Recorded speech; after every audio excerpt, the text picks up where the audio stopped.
meninggal terlebih dahulu. Kemudian pada umur beliau 6 tahun, Nabi Muhammad disusul oleh ibunya, meninggal dunia. Jadi Nabi Muhammad menjadi yatim piatu. And after his parents passed away, Nabi Muhammad, the Prophet Muhammad diasuh oleh his grandfather, tadi Abdul Muttalib. And after his grandfather passed away, the Prophet Muhammad diasuh oleh his uncle. Siapa nama paman dari Nabi Muhammad? Ya, Abu Talib. Jadi setelah orang tua Nabi Muhammad meninggal dunia, beliau diasuh oleh kakeknya yaitu Abdul Muttalib. And setelah Abdul Muttalib, kakeknya Abdul Muttalib meninggal dunia, kemudian diasuh oleh pamannya yaitu Abu Talib. Dan singkat cerita, when the Prophet Muhammad was 25 years old, went to Syam, and di sana ketemu dengan Siti Khadijah, kemudian menikah dan dikaruniai anak. Ada berapa anak dari Nabi Muhammad? Ada yang tahu? 5. Ya, 7. Siapa saja? I don't know, Miss. Qasim, terus Ibrahim, ya, Ruqayyah, Umi Kulsum, yang satu lagi Zainab. Oke, kayaknya ada yang belum hafal. Jadi ada yang tahu lagu anak-anak Nabi ada 7 orang. Oke, saya akan menulis liriknya ya, nanti nyanyi bareng.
There were 7 children of the prophet.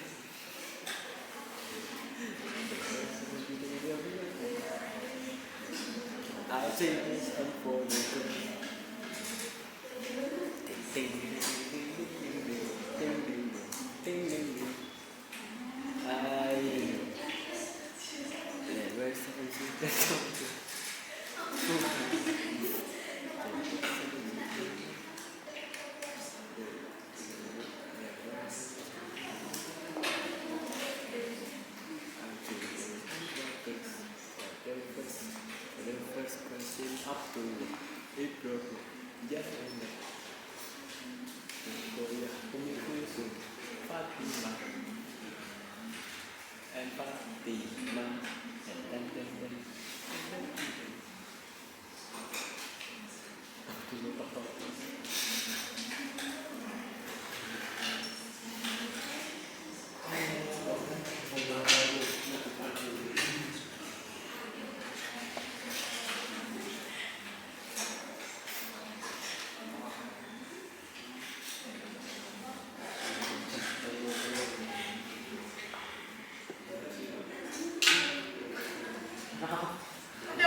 Miss dulu.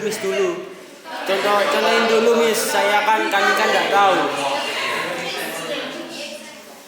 There were seven children of the Prophet Muhammad, that believers, and for the first Qasim, Abdullah, Ibrahim, Zainab, Ruqayyah, Ummi Kulsum, Fatimah.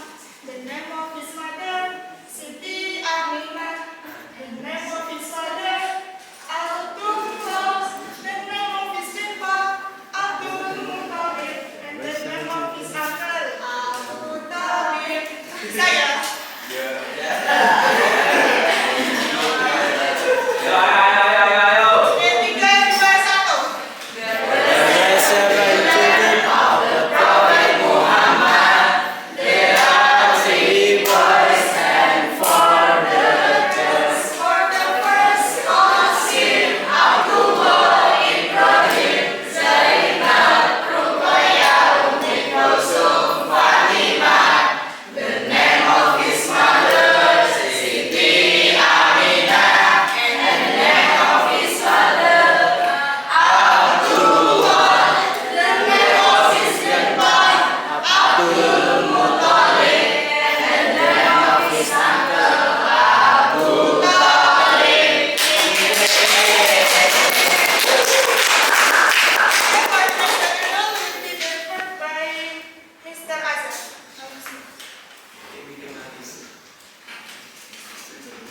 Cepat.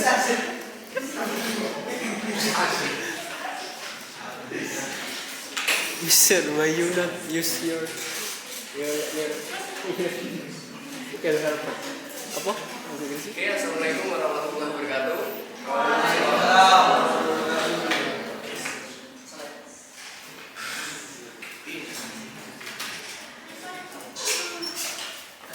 Asisten.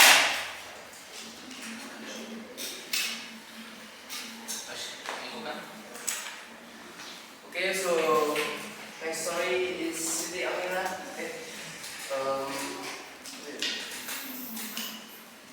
Setelah meninggalnya Siti Aminah dan Abu Muttalib.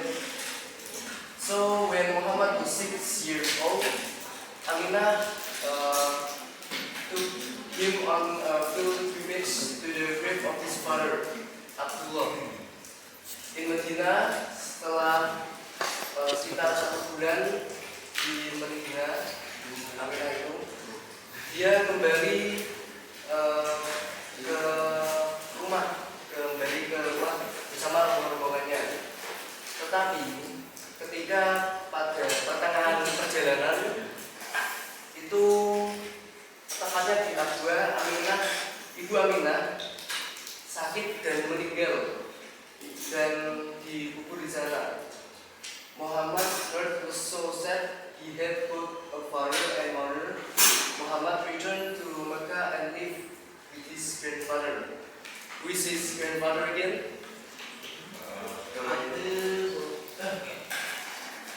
This is his grandfather of Muhammad.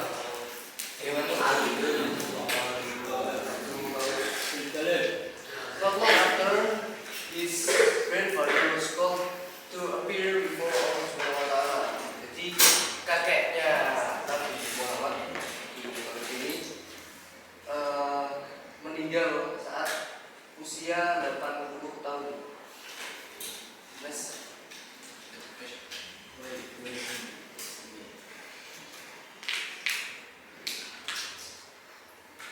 So next slide is Muhammad was raised by Abu Talib. Ketika Muhammad sedang bersedih bersama pamannya Abu Talib,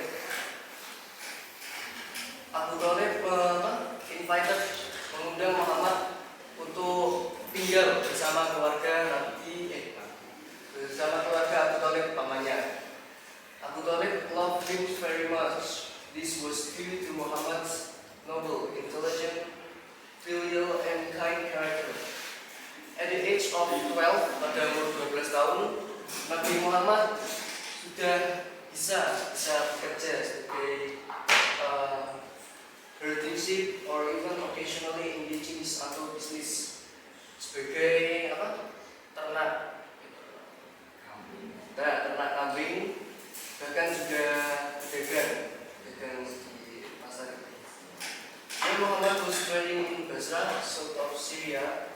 Muhammad met among priest Bahira.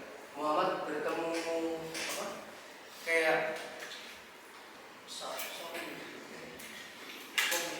pendeta Bahira among the seen sides of Prophet Muhammad in Muhammad. Jadi kalau kalian mengingat apa cerita saat Nabi Muhammad bertemu seorang buta nih, bertemu seorang buta terus dirumati, dirumati, dirawat, ya dirawat, diberi apa? Diberi makanan, diberi minuman setiap hari. Meskipun orang itu tidak Muslim dan bahkan kadang mengolok-olok agama Nabi Muhammad di Islam. So the next slide will be delivered by Kanisa Chandra Dejati. Oke, thank you. Oke, setelah mendengarkan cerita tentang ini tadi, cerita tentang Nabi Muhammad, apakah kalian tahu apa itu pengertian dari storytelling? Apakah ada yang tahu? Sebelum masuk ke slide selanjutnya, Moti, apakah kamu? Oke, next slide. Oke, bisa dibaca. Storytelling is the interactive art of using words and action to reveal the element and image of a story while encouraging the listener's imagination. It is a universal human experience that has been used for centuries to entertain, educate, and inspire. Jadi storytelling ini adalah seni interaktif yang menggunakan kata-kata dan tindakan untuk mengungkapkan elemen dan gambar dari sebuah cerita sambil mendorong imajinasi pendengar. Storytelling ini adalah pengalaman universal manusia yang telah digunakan selama berabad-abad untuk menghibur, mendidik, dan menginspirasi. Macam-macam bentuk dari storytelling itu ada banyak, yaitu oral storytelling seperti ini tadi yang sudah dicontohkan, sambil written storytelling seperti ini yang sudah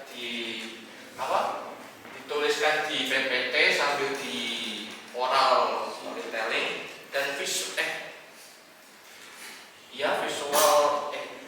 enggak, karena visual itu adalah visual storytelling itu adalah menggunakan visual media seperti video atau film atau gambar-gambar. Karena yang tidak ada, jadi tidak menggunakan itu, dan menggunakan performance storytelling. Performance storytelling seperti ini tadi yang sudah menggunakan musik ini, dan digital storytelling. Digital storytelling itu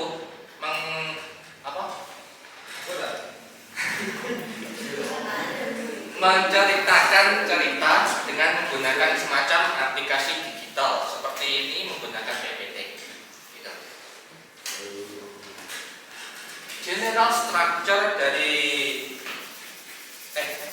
structure of storytelling is 1. Orientation. This section introduces the setting, character, and conflict of the story. 2. Complication. This section is where the main action of the story takes place. The characters face challenge and obstacle, and the conflict intensifies.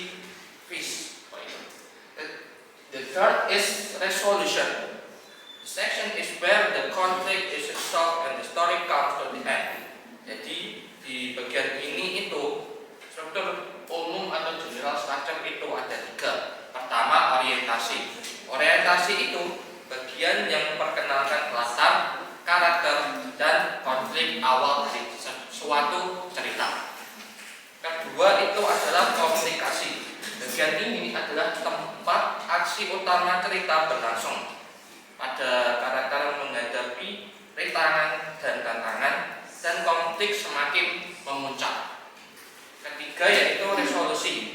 Bagian ini adalah di mana konflik diselesaikan dan cerita selesai atau berakhir, ending dari cerita itu. Selanjutnya adalah storytelling technique. There are many different storytelling techniques that can be used to engage the listener and create a memorable story. Some common techniques here are include start, pause, spotlight, monologue. Start, pause is technique begins the story with a false premise or assumption, which is when challenged or overturned later in the story. This can create a sense of story and suspense. Second is spotlight. Spotlight is technique is used to introduce a character or conflict in a brief and vivid way. It can be used to hook the listener's attention and make them want to learn more about that story. Third is monologue. Monologue is technique based on the idea that all stories follow a basic structure, often referred to as the hero's journey. The hero's journey consists of three main stages: departure, initiation, and return. Jadi di teknik storytelling ini ada tiga, yaitu sebenarnya masih ada yang lain, tapi ini cuma tiga saja. Start pause. Start pause ini teknik yang memulai cerita dengan premis atau asumsi yang salah, yang kemudian ditantang atau dibatalkan di akhir cerita. Hal ini dapat menciptakan rasa misteri dan ketegangan saat mendengarkan cerita tersebut atau membaca cerita tersebut. Nanti ditanyakan di sesi tanya jawab. Dua itu spotlight. Spotlight itu teknik yang digunakan untuk memperkenalkan karakter atau konflik dengan cara yang singkat dan jelas.